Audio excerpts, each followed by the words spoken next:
There comes a moment when pretending becomes more painful than the truth. For Vanessa, that moment came after years of smiling beside a man who treated her like property. For Simone, it came when she realized control could not protect her from loneliness. For Kiki, it came when the man who hurt her walked back into her life and threatened the children she lived to protect. 3 women entered the season carrying secrets.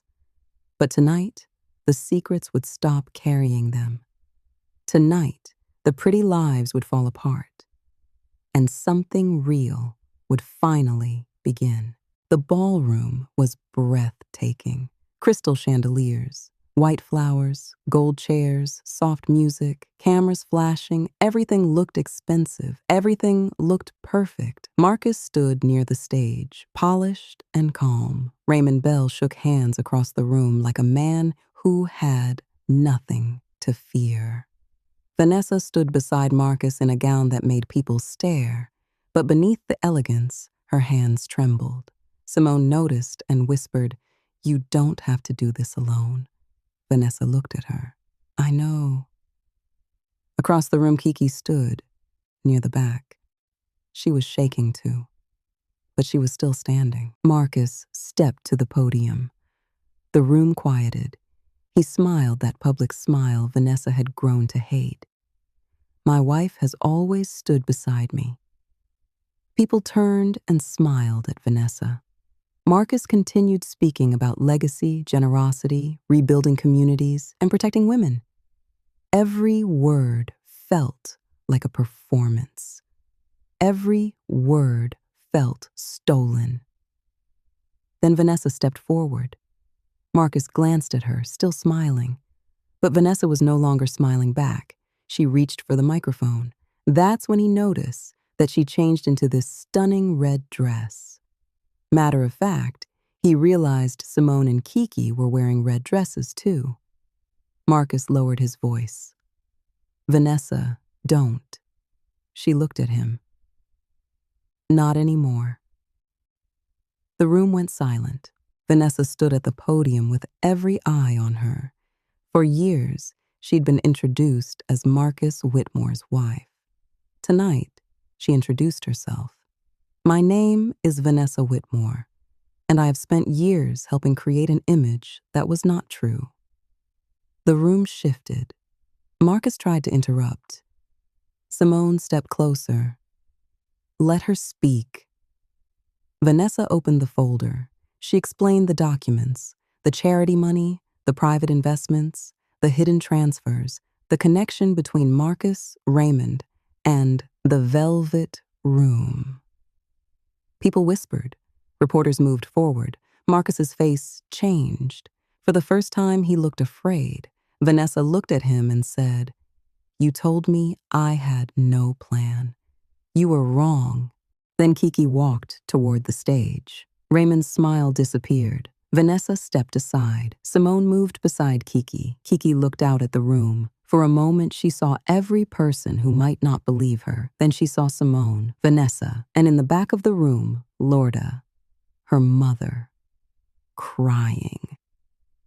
Kiki took the microphone. "My name is Keisha Monroe." Her voice shook, but it did not break. "When I was a child, Raymond Bell was trusted by my family. He was trusted by the church. He was trusted by people who should have protected me." The room went completely still. Kiki continued, "I tried to speak once. I was silenced. I was made to feel ashamed. But the shame was never mine." Raymond stood. "This is a lie." Kiki looked at him. "No, the lie was who you pretended to be." Another woman in the audience started crying. Then another lowered her head. And suddenly, Kiki understood something painful. She may not have been the only one. Loretta walked forward slowly. Kiki looked at her, guarded. Loretta faced the room. "My daughter told the truth." Kiki's face crumbled. It did not fix everything. It did not erase the years. But it mattered, because the little girl inside Kiki had waited a long time for somebody to say those words out loud. Raymond tried to leave. Reporters surrounded him. Marcus tried to move toward the exit, but cameras turned on him too. Their power did not disappear all at once, but their protection cracked. And sometimes that is how justice begins. With the first crack, Vanessa left the mansion. She did not leave with everything, but she left with herself. She moved into a smaller home where the silence felt peaceful instead of lonely. Simone opened her second salon location. This time, she did not just build a business, she built a place for healing.